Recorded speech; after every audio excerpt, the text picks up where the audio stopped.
I think most of you know the speaker. If not, this is Mr. Rick Gorman. He's the Director of Youth Services. He's been in town for a very long time working with all of you at the Youth Center and the programs, which I think many of you are familiar with. So can everyone give him an 8B welcome? And I'm going to turn it over to you, sir. I'm going to turn it over to you. Great. Great. So thanks for having me. Really looking forward to talking to you a little bit about civics, and something that I don't think you realize is the fact that that building at 33 Johnson Street is something that wasn't always there.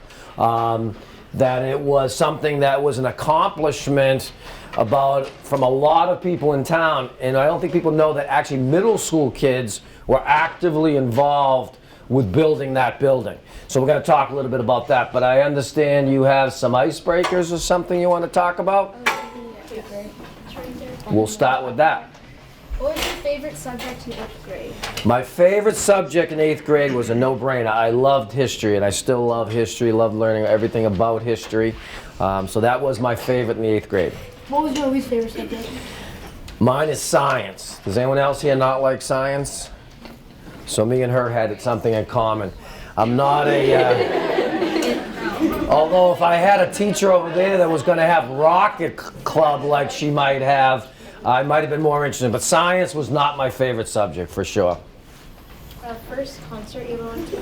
My first concert is, and it's the person that I've actually seen 31 times, and the only one in this room that even has any idea what that is, Ms. Ramondo, because we're both big Bruce Springsteen fans. So I've seen a lot of concerts, love going to see concerts, but Bruce Springsteen, probably not on the #1 of your playlist, but yeah, I've seen him 31 times.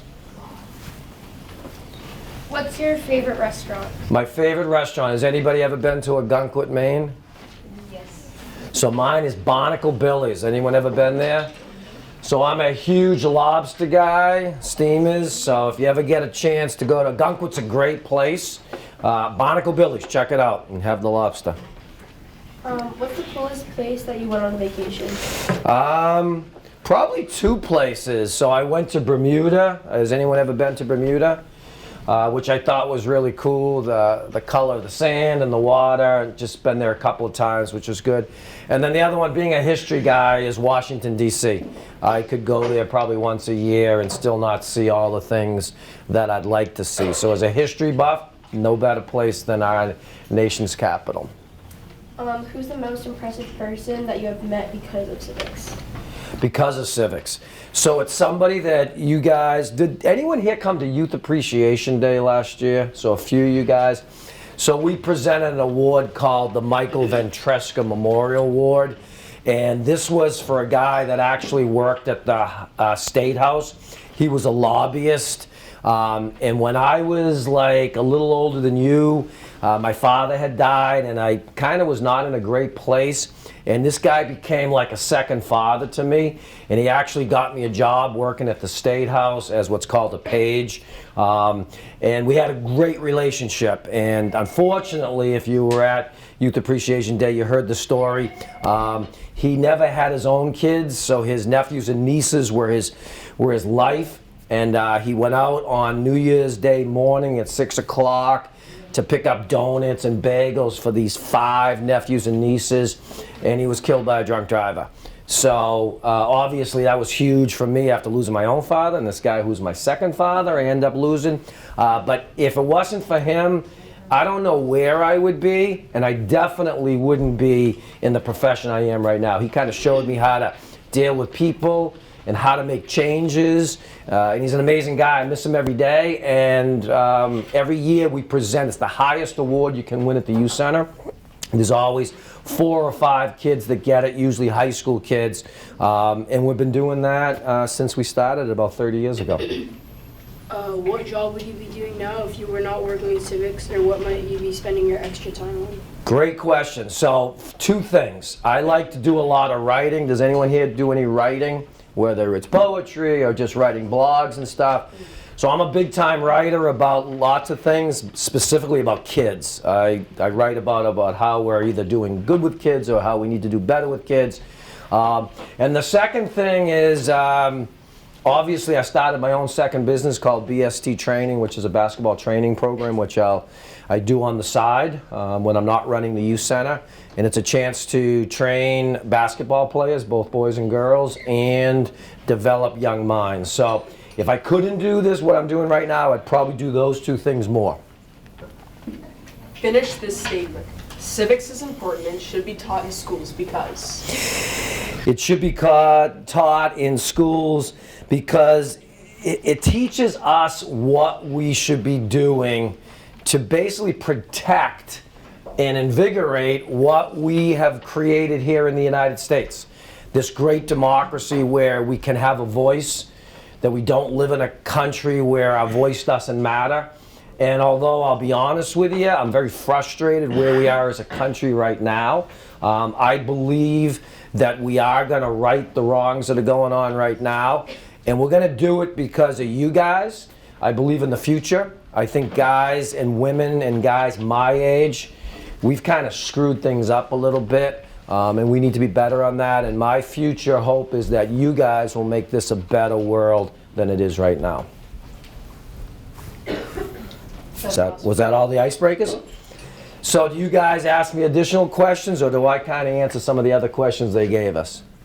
That's okay. So one of the questions was, how do I use civics in my life and job? And I use it every single day. So I have a master's degree in community social psychology. Does anyone kind of know what community social psychology is? Probably not, okay? So when you think of psychology, what do you think? Like how people think or how they Yeah, how people think, how people feel, okay? Community social psychology, I was not interested in being a therapist where I'd have Ms. Ramondo come and sit on a couch and tell me how she felt on stuff. I think there's a place for that, and I believe in counseling and therapy. But community social psychology, which got me excited, it was about changing communities so that we could help make kids and adults healthier. So building the youth center is a perfect example of that whole thing. Like by building the youth center and all the programs that came with the youth center, it helped kids. When I first came here, which the only people that were even alive when I first came here are some of the teachers in this room here, I dealt with only one type of kid. I dealt with the kids that had been arrested. I dealt with the kids that had drug problems. I had dealt with kids that were committing suicide. And over the years, we've turned to deal with all kids, but it was our work to help do that. It was about 24 years ago that in this school, and only Ms. Ramondo, I think, was here when this happened, we lost. I was here. You were here my too. First year, unfortunately. It was the first year. We lost 2 7th graders to suicide. Okay, it was a horrendous time in North Andover, and a horrendous time in this building. And we all worked together, and here's the scary thing. We didn't think it was going to be just 2. We were fearing it was going to be 3, 4, 5 kids. And what it made us do as a community was look in the mirror and say, what are we doing good? What are we not doing good? And to help make that happen. And I'm very proud that we did a lot of things to kind of help that. And then 2 years later, we actually opened up the youth center. And some of you come to the youth center, some of you don't.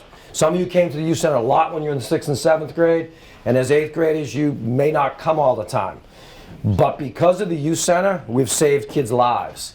So all the programs we do, all the counseling we do, all the support services we do, along with all that great stuff like basketball and trips and dances and things like that. So that's probably how I actually use civics every day in my life. The second question I guess you guys had is why I'm in government and what got me into this whole work. And I want you to actually really listen to this. I'm in this because of something that happened to me, okay? And I talked to you about losing a father young and then losing my surrogate father. But here's the thing, when I was your age, I never wanted to work with kids. Ms. Becca Bonds, what did I want to be? What do you think I wanted to be? I call her Becca Bonds, by the way, because we have a girl at the high school who's in college now it's her twin right there. Do you know, what do you think I wanted to be? Any idea? An athlete. An athlete? I actually did want to be an athlete till I realized I wasn't that good. I wanted to be a lawyer, and I actually thought about how I was going to be it. I was going to be this big-time divorce lawyer. I was going to help all these women that were getting screwed over and help them get finances. I had this big vision, okay? And then what happened was I graduated college, and I did pretty good in college, and I didn't get into law school. And I was like shocked. I'm like, I'm not going to get into law school. I'm not going to be able to protect all these women that are getting divorced. And it hit me right in the square in the face, and I said, what am I going to do? So it was in the summer after I graduated college, and they gave me, they said, hey, we don't really have a job, but if you want to work with some Down syndrome kids in this program, at least you'll get a paycheck. So I went and I had a great year. I loved those kids, but didn't really love what I was doing, and applied to law school again. And what do you think happened? You didn't get in? I didn't get in again. Okay, now how am I feeling about myself? Like, I didn't get into law school twice, 2 years in a row. And then I went over to my brother's house, and my sister-in-law, who was really cool, she said, I don't know why you really want to be a lawyer when you've always been really great with kids and all the things you do with kids. And at that point in time, I said, you know what? Maybe that is my calling. And I started working. I was a social worker for the state. I had to investigate lots of serious abuse cases, actually a lot of sexual abuse cases. And I had a caseload of a bunch of kids your age, and I loved working with kids. And then I got a little burnt out after a year because it was a tough job. And I look in the newspaper, and North Andover is hiring this youth services director position. And they don't know what they want it to be, but they want to hire someone to work with kids. And the bottom line is, I've been here ever since. It is my dream job. I have no plans of leaving. I'm going to probably retire in maybe 5, 6 years or something down the road. But it's absolutely been my dream job. My point on this is, I didn't kind of roll up a baby when I didn't get rejected. I mean, I was disappointed I got rejected from law school. And I think a lot of us, I've never really been rejected before. And I was like, this is just new. And then the second you're getting rejected, then you get reality and you say, okay, am I going to whine about it or am I going to do something? And my not getting into law school was the best thing that ever happened to me. So I want you to think about this. When things don't go well in your life, it may be for a reason. And I honestly believe, not to get, higher powers or religion or anything, but I do believe there was a reason I didn't get into law school, and that's the best where it's been from there. So that's kind of the answer I had on that. Best and worst parts of the job. Best parts of the job is, quite frankly, and I don't mean to sound cocky in this, we save kids' lives, okay? We have dealt with a lot of kids that if they didn't have the youth center, they didn't have the programs, they didn't have Demi and Beans and Brenner and Lauren, the kids would have went the long way. And how do I know that? Because I've been there 31 years now. And I have a box. It takes up a whole drawer. And it's from people that came through our doors. And the stuff they say would blow you away. Just saying like, you saved my life, or you did this. I got a letter about 6 months ago from someone who's in jail. And it was kind of a sad letter. He's been in jail for like 15 years. And all he said was, I wish I had listened to you. And if you ever talk to kids, tell them to listen. I'm going to get my life together, et cetera, et cetera. So for me, the best thing is you can make an impact on kids. Seeing all the kids that work for us, and you guys that come to Youth Center know all those high school and college kids that work for us. It's an amazing feeling to be part of their life when they go to college and they go beyond college. And it's a red barn and a farmhouse, because we kind of built it like it was. And then they tore it down, and 1 year later, we have the youth center. And we're excited because in 2020, starting in 2020, July 20th, 2020, we will be open 20 years. So I was telling people that when you drive by that building, most of you guys have always known that as the youth center. But if you ask your parents, you ask people in this town here, they remember when there was no youth center. And do you know that you're one of only 11 towns in the entire state that has a municipal youth center, meaning run by the town, okay? There's boys clubs, there's girls clubs, there's YMCAs, but there's not a lot of youth centers. And Andover and North Andover, right next door to each other, have two of the best youth centers around. So whether you like coming to the youth center or don't like coming to the youth center, you should use the youth center for a lot of reasons. You may need it for support services. You might need it just to have fun, go to dances and all the trips we do. And then a bunch of you, I know for a fact, are going to apply for a job at some time to work for us. And last summer, we hired 130 North Andover kids. And it was one of the best summers we ever had. So keep that in mind with the future. So I think the fact that you guys can be change agents, that you guys, if you're upset about something, you want to see something changed in the school, do it the right way, but bring it to the administrative team. Talk about what you need to have some changes, and your voice will be heard. Just because you're 12, 13, 14, 15 years old doesn't mean you don't have a voice. You have a definite voice. And I'll tell you, if you've ever come to me with a problem or something, we sit down and we talk about it. Half of the stuff we do at the youth center is because the middle school kids want to do it, or they come up with the idea. And we're not going to do it for you. You're going to work with us. So you can be a change agent. If you don't like what's going on in this school, if you don't like what's going on in this community, speak up. Biggest thing is, I don't like what's going on in this country. I don't like what's happening in the Oval Office. And that's why I believe that you guys are actually going to right the wrongs that I'm seeing every day. Okay? So that's why. And then obviously, I just want to re-emphasize to you about how that youth center got built. It got built because parents believed there should be a youth center, kids believed there was a youth center, and it was the kids that actually brought it to the parents saying, we want a youth center, we want to do this. And we made them do all the work. We made them talk to their parents. We made kids your age go and talk to the selectmen.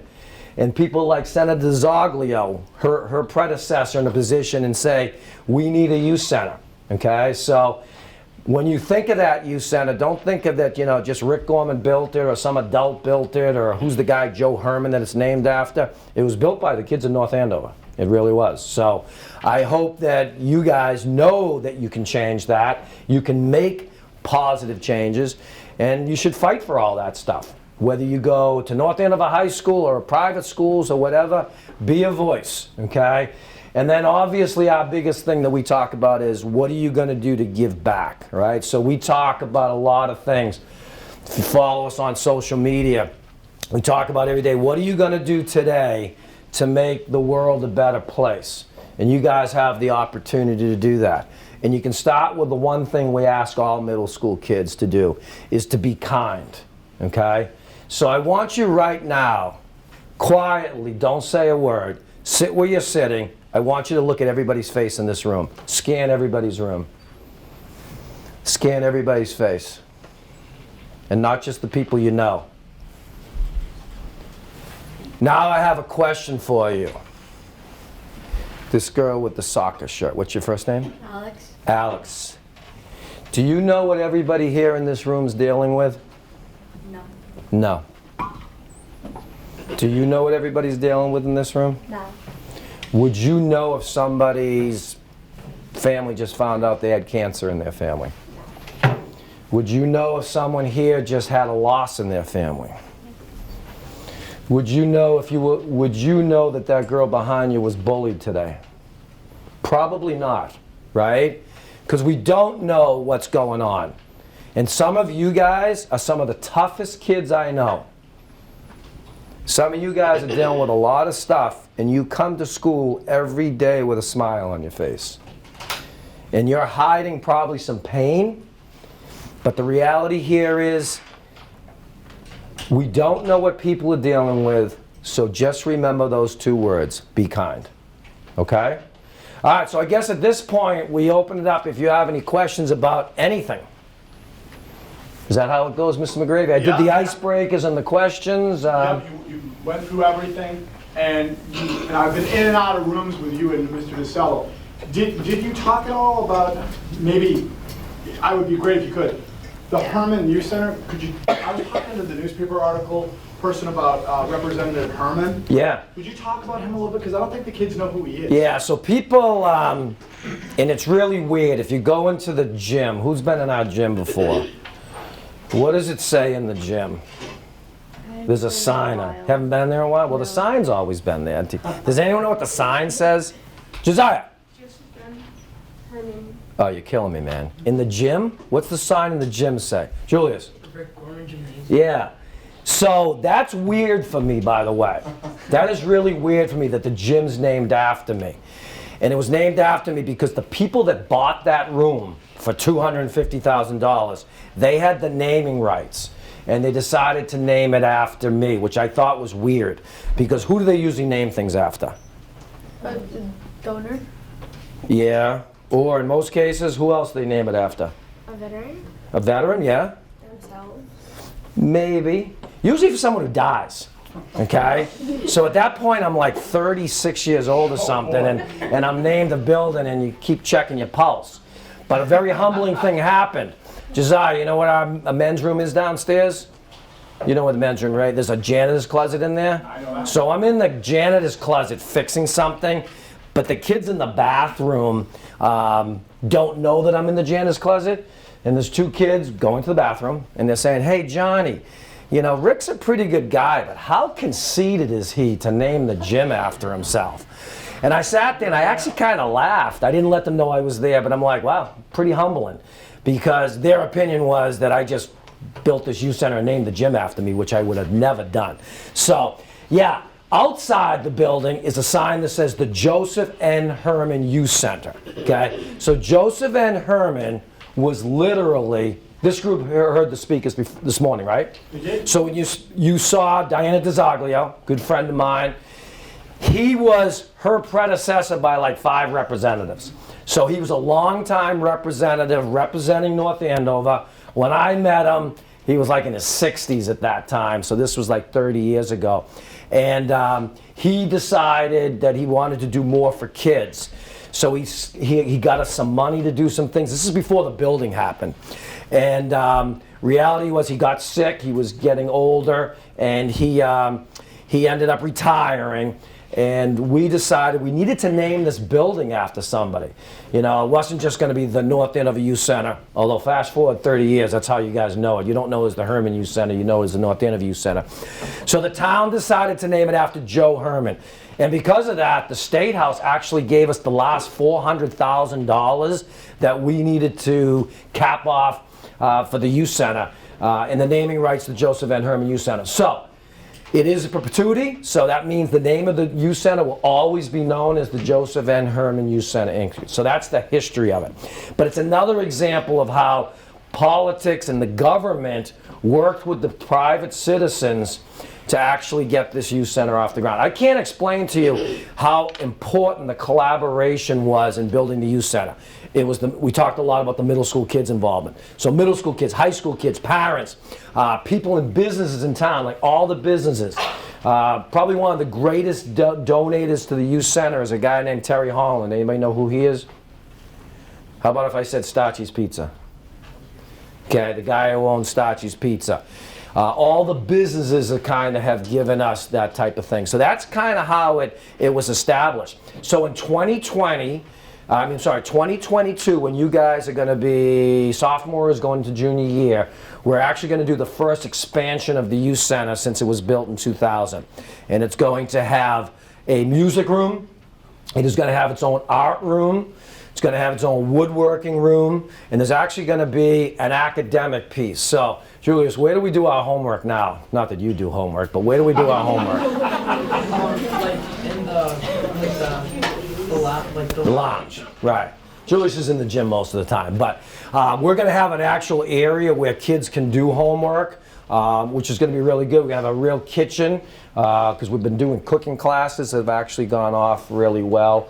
So that's going to be the new expansion of the building on that. So we'll have more space to meet that. And I will dispel the rumor, we are not building a pool. I wish we could have a pool, but it just costs too much. So we are actually working with the YMCA to do some collaborative pool stuff where we're going to be able to use the Y's pool for different things.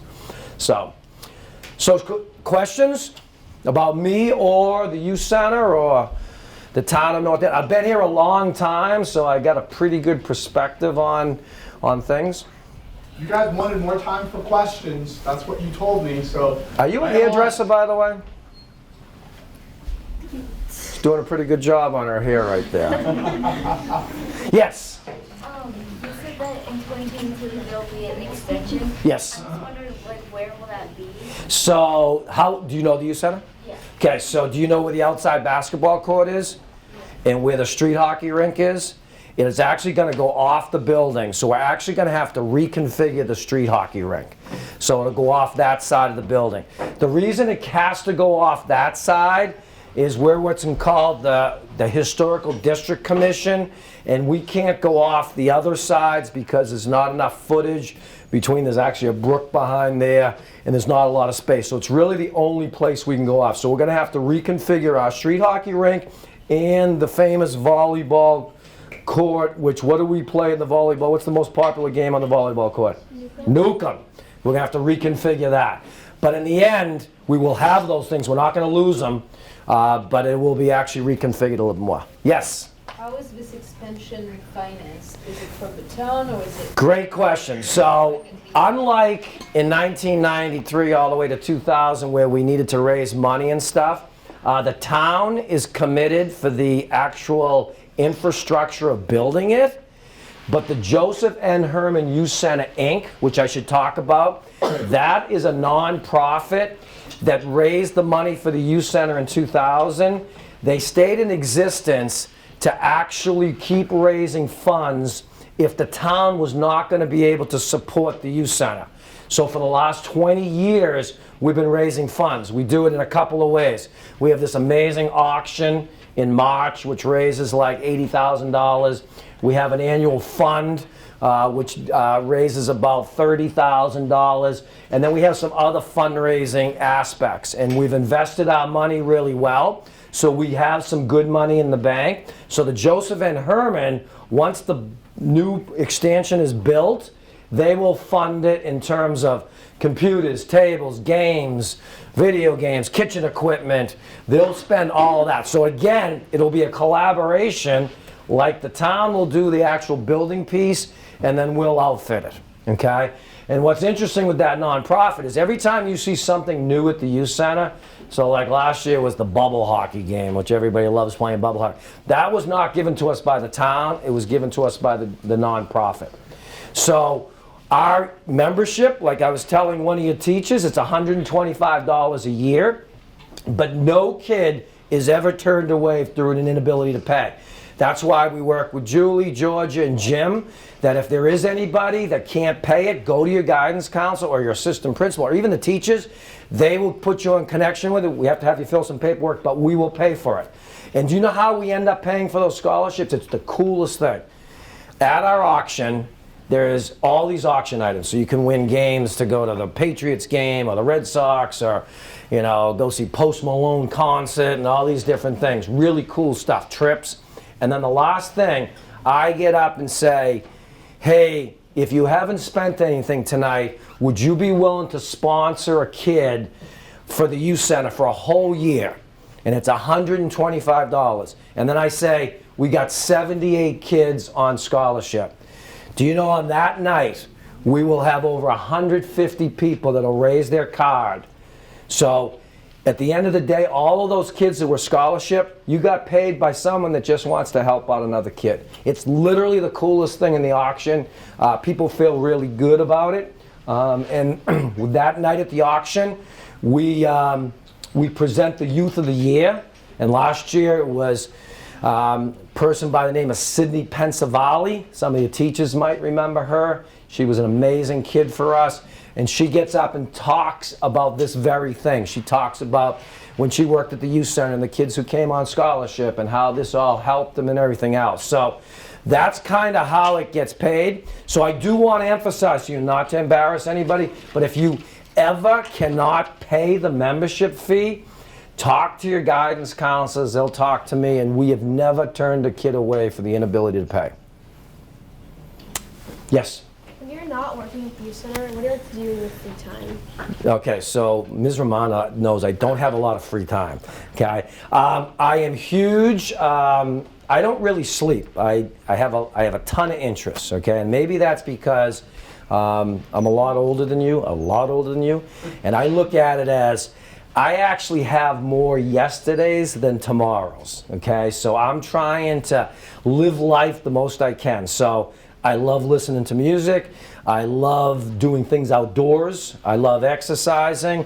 I'm a big-time podcaster, both as a presenter and as a listener. So I have my own podcast at the Youth Center called the Youth Center Podcast. I try to get out into the community and have fun. Because one thing you can't do is just can't do your job 24/7. But the reality is, between my real job and that part-time job I talked about, the BST training, I work about 80 hours a week. So, but yeah, I mean, and I would tell that to you guys too. Find interests. Find things that you want to do. You know, you have to go to school 6 hours a day. You probably play sports, right? You got sports. You got a lot of different things going on. But find some time where you can just be a kid and relax, all right? So that's kind of what I like to do. Yes? What's the biggest change you've seen to North Andover rather than the youth center? That is a great question. Great question. The biggest change, when I first came here, this was a community that had about 20,000 people. And as you looked everywhere, everybody looked the same. It was all middle of the road financial people, okay, in terms of we didn't have a ton of affluence and we didn't have a ton of people that might have economic issues, okay, and it was all white, okay, and the biggest thing is over the last 30 years here, and I love it, is we have everything. We have different economics, like quite frankly, we have people on very limited income and we have people living in multi-million-dollar houses. Okay, and we're not just a white community anymore. And I love the fact that we look different, that we have all races, all economics here, and I think that's really the coolest thing. The town has grown, so now we're about 30,000. There's been so much development.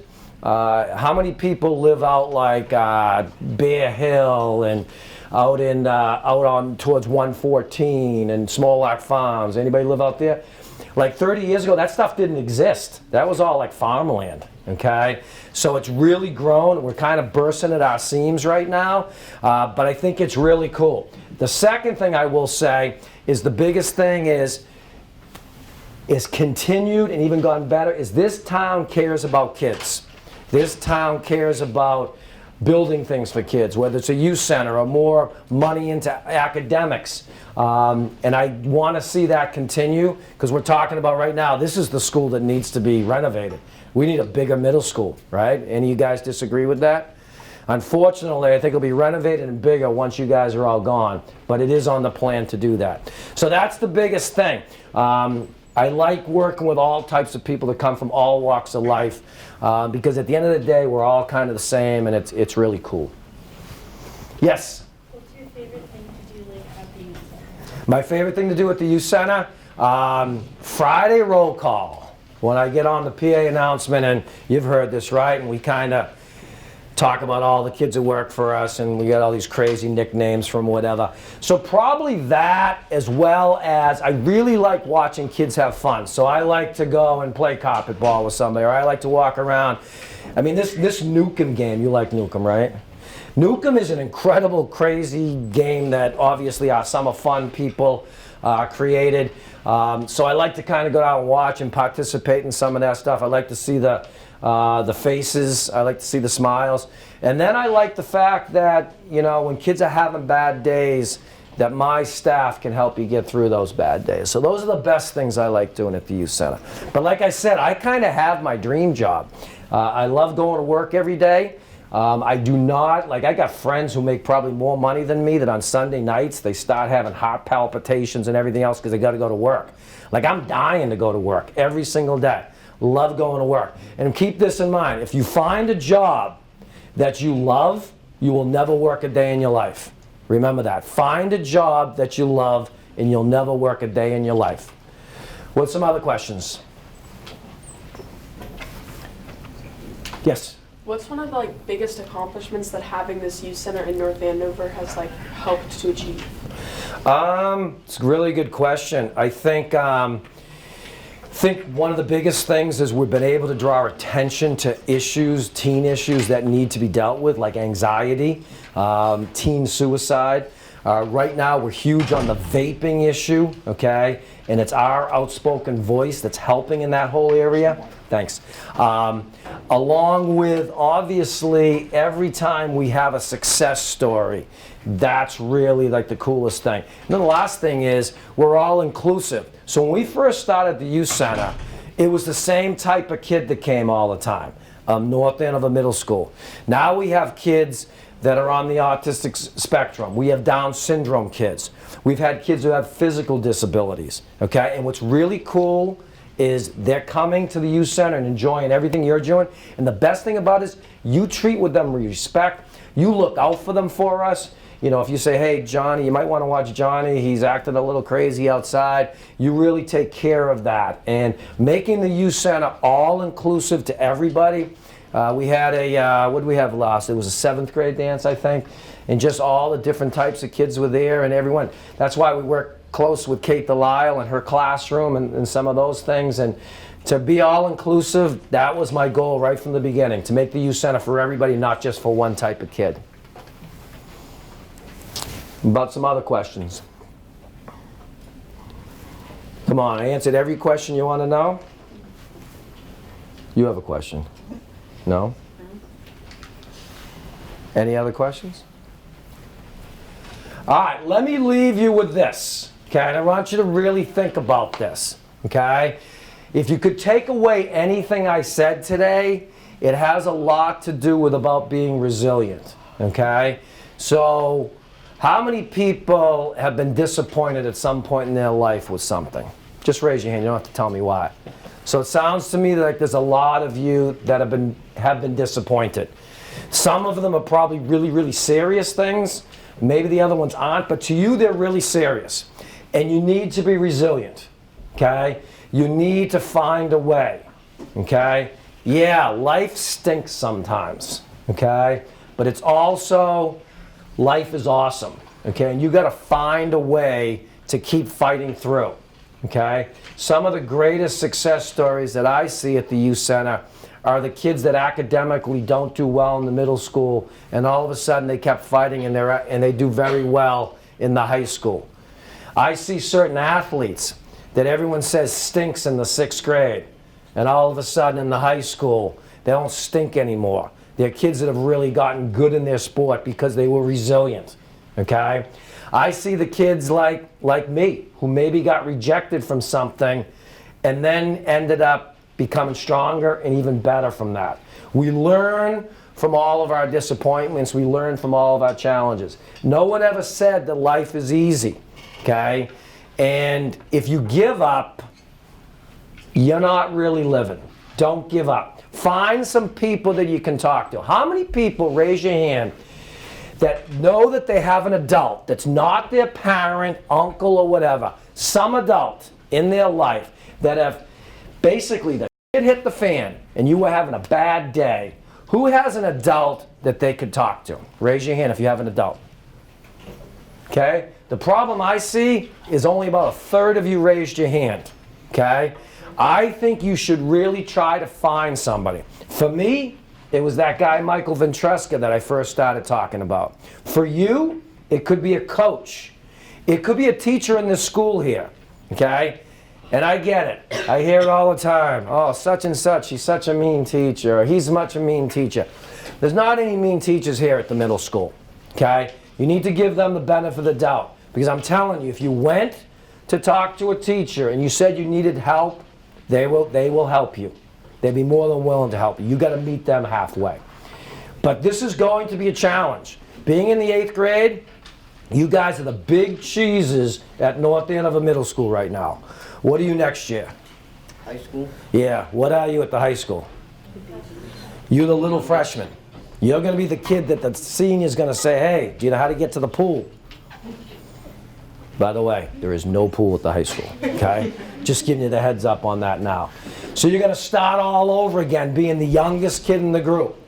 But then you're going to get through 4 years of high school, and there's going to be a lot of challenges. There's going to be some things that you're going to have to make decisions on. Choices. Could be drinking. Could be smoking marijuana. Girls, that's not as important as what I'm saying right now. It really isn't. You're going to have challenges that you're going to need to have someone to talk to. And it might be your best friend, it might be an adult. At the high school, tremendous amount of people that you can talk to there, okay? You're not perfect. You're all going to make mistakes. There's not one adult in this room right now that hasn't made multiple mistakes in their life, and especially me, okay? But rely on people and you will get through it. Because you have a heck of a lot more tomorrows than yesterdays compared to me. And I want you guys to enjoy that, live life to its fullest, and be whatever you want to be. What do you want to be when you grow up? Marine biologist. A marine biologist. Then be a marine biologist. What do you want to be? A lawyer. A lawyer.